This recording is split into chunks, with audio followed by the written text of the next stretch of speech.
میں واپس مڑا اور بولا میڈم وہ کہنے لگی ہاں بولو۔ تو میں نے اسی عاجزی سے کہا وہ میڈم پلیز اس ناول کا کچھ کر دیں، اور آپ کو تو پتہ ہی ہے کہ مجھے روز کے 5 روپے دینے پڑیں گے۔ میری بات سن کر وہ بولی ہاں وہ تو میں کروں گی، لیکن یہ کل مشکل ہے، تم کو میڈم کے غصے کا تو پتہ ہی ہے نا۔ تو میڈم نے کہا میڈم میری حالت کا تو آپ کو پتہ ہی ہے، میں 5 روپے روز کا کرایہ نہیں دے سکتا۔ میری بات سن کر وہ سر ہلا کر بولی ہاں مجھے معلوم ہے کہ تم یہ افورڈ نہیں کر سکتے۔ پھر انہوں نے میری طرف دیکھا اور بولی چلو 2 دن کا کرایہ میں تم کو دے دیتی ہوں، آگے کی پھر دیکھیں گے۔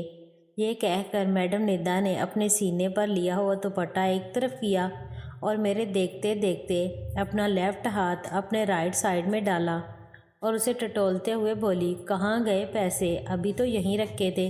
اور پھر اپنے ہاتھ کو ATM کے اندر گھماتے گھماتے باہر نکال لیا اور میری طرف گہری نظروں سے دیکھتے ہوئے بولی کہاں رہ گئے، اور میری نظر ان کے گلے پر پڑی۔ اف، ان کے یہ بہت بڑے اور کافی گورے سے تھے۔ یہ دیکھ کر میرے تو ہوش ہی گم ہو گئے اور میرے اوپر کا سانس اوپر اور نیچے کا نیچے اور منہ کھلے کا کھلا رہ گیا، اور میں کوشش کے باوجود بھی ان سے اپنی نظریں نہیں ہٹا سکا، اور پھر مجھے پتہ بھی نہ چلا اور میری حالت خراب ہو گئی، حالانکہ موقع بھی نہ تھا، پھر بھی نہ جانے کیسے، لیکن یقین کریں مجھے اس بات کا کوئی احساس نہ تھا، میں تو بس حسن دیکھنے میں مگن تھا۔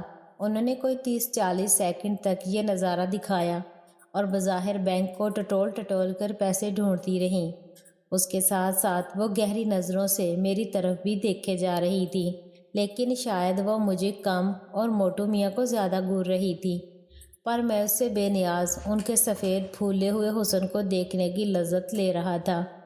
پھر وہ بولی میرا خیال ہے پیسے دوسری سائڈ پر ہیں، اور پھر اپنا دوسرا ہاتھ دوسری سائڈ میں ڈالا اور کچھ دیر تک اپنا ہاتھ وہاں گھماتی رہیں، اور اس کے ساتھ ساتھ ان کی نظریں مسلسل مجھ پر تھیں، پر قسم لے لیں جو مجھے اس کے تیار ہونے کا ذرا بھی احساس تھا۔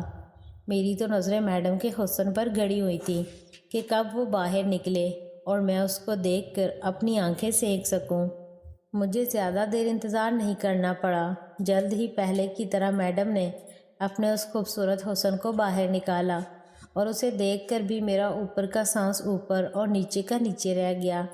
پہلے کی طرح یہ بھی فنٹاسٹک تھا، اور اس کی خاص بات یہ تھی کہ یہ پہلے والے سے زیادہ پھولا ہوا تھا۔ شاید میڈم کو بھی مستی آ گئی تھی۔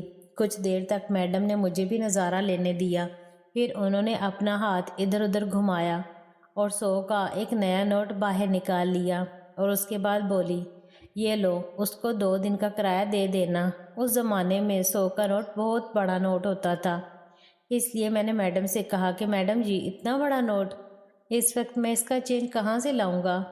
تو وہ بولی تم کو کس نے کہا ہے کہ تم ابھی مجھے بقایا واپس کرو؟ پھر تھوڑا سوچتے ہوئے بولی تم کو چھٹی کب ہوتی ہے؟ تو میں نے جواب دیا کہ میڈم 2 بجے۔